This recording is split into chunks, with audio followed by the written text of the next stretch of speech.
नमस्कार, welcome to my channel create simple and easy. नुकत्याच उन्हाळ्याच्या सुट्ट्या चालू झाल्या आहेत, म्हणजे कोणी गावाला जाणार तर कोणी फिरायला जाण्याचे प्लॅनिंग करत असणार। आमचे सुद्धा प्लॅनिंग सुरू झालेत, पण ते कोणकोणत्या ॲक्टिव्हिटी करायच्या, या सुट्टीत काय नवीन करता येईल, या सुट्टीतला वेळ कसा घालवायचा, हे सर्व हेच मी आज तुमच्याशी शेअर करणार आहे। So let's get started. जशी मुलं मोठी होत जातात तशी त्यांना काही नवीन सवयी लावणे किंवा काही बदल घडवून आणायचे असतील, तसेच त्यांनी स्वतःची कामे स्वतः करण्यासाठी आपण त्यांच्या सारखे मागे लागणे, यामध्ये आपली सुद्धा एनर्जी वाया जातेच, पण त्यांना सुद्धा तेच ऐकून कंटाळा येतो। आणि मी सध्या या फेजमधून जात आहे, म्हणूनच म्हटलं काहीतरी वेगळं ट्राय करून पाहूया। मी तिच्याशी हे सर्व शेअर केलं आणि ती सुद्धा तयार झाली। मी 2 प्रिंटआउट काढून आणल्या आहेत। इथे मी रुटीन चार्ट बनवणार आहे, पण तिला लिहिलेलं समजणार नाही, म्हणून मी ते चित्र स्वरूपात काढत आहे। माझ्याकडे हा प्रिंटेड चार्ट आहे। यामध्ये सिंपल नेहमीच्याच गोष्टी आहेत, ज्या की आपण करतोच। मग मी असं नोट डाऊन केलं आहे की ज्या गोष्टी दिवसभरात करायच्या राहिल्या जातात किंवा मुलांना त्या स्पेसिफिक गोष्टींची सवय लावायची आहे, जसं की कपड्यांच्या घडी घालणे, खेळणी उचलून ठेवणे, मेडिटेशन एक्सेट्रा। तर अशा प्रकारे मी सर्व गोष्टी लिहून घेतल्या आहेत, ज्या की तिने करणं अपेक्षित आहेत। तर तुम्ही सुद्धा तुमच्या मुलांकडून तुम्हाला काय करून घ्यायचं आहे, तर त्या गोष्टी तुम्ही लिहू शकता। आणि मी तिला म्हटलं आहे की हा चार्ट डेली वाचायचा, त्यानुसार त्या गोष्टी करणे आणि त्यावर बरोबर टिक करणे, आणि ज्या दिवशी एखादी गोष्ट केली नाही तर त्याच्यावर रॉंग अशी टिक करणे। आणि ती खूप एक्सायटेड आहे ह्या सर्व गोष्टी करण्यासाठी। लेट्स सी हे सर्व वर्क होते की नाही। आणि दुसऱ्या दिवशीपासूनच आम्ही सुरुवात केली। त्यातला सर्वात महत्त्वाचा टास्क आहे तो म्हणजे रोज सकाळी उन्हात जाणे। सकाळची अशी छान सुरुवात होते। मी सुद्धा वॉक करते, ती खेळते, एक्सरसाइज करते, उन्हामध्ये बसते, खूप फ्रेश वाटतं। जर एखाद्या गोष्टीसाठी वेळ मिळत नसेल तर एका वहीवर ते लिहून काढा, ती गोष्ट आपल्याला नक्कीच शक्य होते। माझ्या अनुभवावरून मी सांगितलं आहे, तुम्ही सुद्धा नक्की ट्राय करा। नुकतंच दुपारचं जेवण आणि भांडी आटोपल्यानंतर मी पुन्हा किचनमध्ये आले। मँगो सीझन स्टार्ट झालाच आहे, तर आज असं ठरलं आहे की मँगो केक बनवायचा। कैरीपासूनच सुरुवात होते। कैरीचं पन्ह, मुरांबा, चटणी हे आम्ही आवर्जून बनवतो आणि माझी मुलगीसुद्धा ते आवडीने खाते। सुरुवातीला तिला आंबट टेस्ट आवडायची नाही, पण गेल्या वर्षीपासून ती हे सर्व खाते।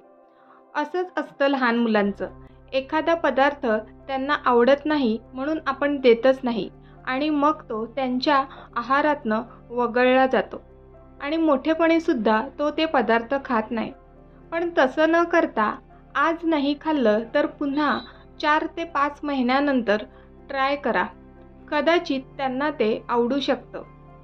तसेच आजकाल स्टोअर किंवा मार्केटमध्ये रेडीमेड स्नॅक्स एवढे उपलब्ध आहेत की आपण ते सहज घेऊन येतो आणि मुलंसुद्धा मॅगी, चॉकलेट, पास्ता, बिस्किट्स आणि खूप बरंच काही अगदी आवडीने खातात, पण ते त्यांच्या शारीरिक वाढीच्या दृष्टीने घातक आहे। त्यांच्या वाढीच्या काळामध्ये त्यांना घरीच पौष्टिक पण त्यांच्या कलेने वेगवेगळे सोपे पदार्थ ट्राय करून दिले तर ते नक्कीच खातात। मी सुद्धा प्रयत्न करत आहे हे सर्व रेडीमेड स्नॅक्स टाळण्याचा।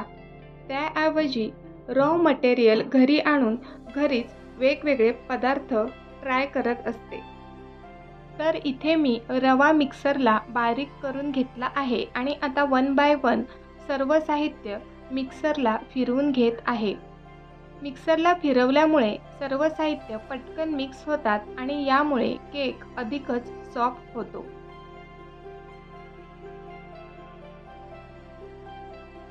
केक रव्याचा बनवत असल्यामुळे यामध्ये 4 चमचे गव्हाचं पीठ टाकत आहे आणि जे साहित्य मी मिक्सरला फिरवून घेतलं आहे त्यामध्येच रव्याचं मिश्रण टाकून पुन्हा फिरवलं आहे आणि आता इथे मी ओव्हन प्रीहीटला 10 मिनटं लावलं आहे। तोपर्यंत जे मिश्रण मी मिक्सरला फिरवून घेतलं होतं ते मी एका टोपामध्ये काढून अर्धा तास तसंच ठेवलं आहे आणि आता यामध्ये मी बेकिंग पावडर आणि बेकिंग सोडा टाकणार आहे। त्यासोबतच थोडं थोडं पाणी घालून फिरवून घेत आहे, ज्यामुळे बॅटरची कन्सिस्टन्सी योग्य प्रमाणात होईल।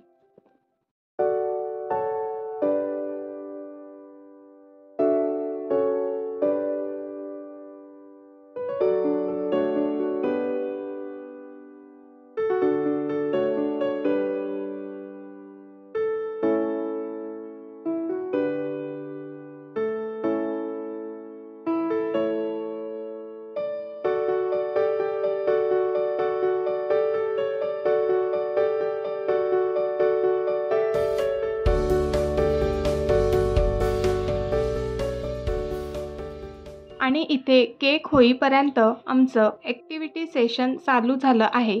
कधी-कधी दुपारी ती थोडा वेळ झोपते सुद्धा। या सुट्टीमध्ये मी खूप साऱ्या ॲक्टिव्हिटीचं प्लॅनिंग केलं आहे, जसं की ही तिची स्कूलची क्राफ्ट बुक आहे। यामध्ये काही पेज शिल्लक होते, तर तेच बुक घेऊन आम्ही ॲक्टिव्हिटी आता करत आहोत। तसेच स्कूलच्या बुकमध्ये छान छान चित्र असतात, तर तेच पाहून मी तिला काढायला सांगितले आणि तिने छान चित्र काढलं, तुम्ही इथे पाहू शकता। तर असेच घरातच जे काही साहित्य असतात त्यातनंच आपण त्यांना ॲक्टिव्हिटी करायला सांगायच्या। इथे मी तिला कैची न वापरता पेपर आपण कसा फाडू शकतो ते सांगत आहे आणि आरोगामी पेपर वापरण्याच्या आधी असेच जुन्या पेपरवर आपण त्यांना करायला शिकवायचं, म्हणजे त्यांची प्रॅक्टिस पण होते। तर आम्ही इथे बुकमार्क्स करत आहोत, तर मी रफ पेज घेतले आहेत आणि तिला प्रॅक्टिस करायला सांगितली आहे। आजकाल इंटरनेटवर सर्च केलं तर खूप साऱ्या ॲक्टिव्हिटी आयडिया आपल्याला मिळतात आणि त्यामधीलच आपण काही आयडिया सिलेक्ट करून त्या मुलांकडून करून घेऊ शकतो। आतापर्यंत तुम्ही व्हिडिओ पाहत आहात म्हणजे तुम्हाला नक्कीच आवडला असणार, तर पटकन आपल्या चॅनलला सबस्क्राईब करा आणि तुमच्या मित्रमैत्रिणींना सुद्धा शेअर करा। डो ॲक्टिव्हिटी ही खूप भारी ॲक्टिव्हिटी आहे। माझी मुलगी या ॲक्टिव्हिटीमुळे खूप काही म्हणजे मोदक, करंजी, चपात्या असं खूप काही करायला शिकले आणि ती तासनतास त्यामध्ये रमते आणि मी विकत डो आणण्यापेक्षा थोडासा पिठाचा गोळा देते आणि त्यासोबतच ती खूप वेळ खेळत बसते।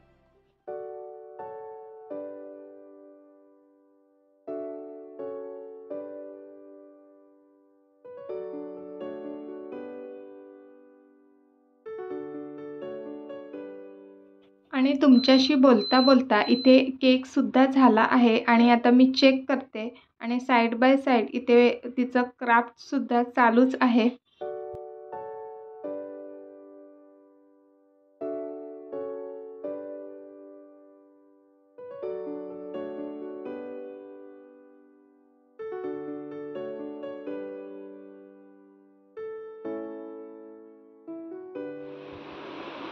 मम्मा झाला माझा केक, कधी होणार? वही घेऊन ये इकडे।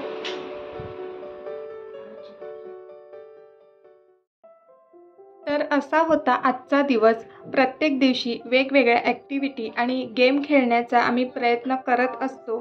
त्यासोबतच अभ्याससुद्धा मी तिचा घेते आणि इकडे तिकडे तर फिरणं होणारच आहे। तुम्ही कशी उन्हाळ्याची सुट्टी घालवणार आहात मला कमेंट बॉक्समध्ये नक्की सांगा। आजपुरती एवढंच। व्हिडिओ आवडला तर लाईक, शेअर आणि सबस्क्राईब करा।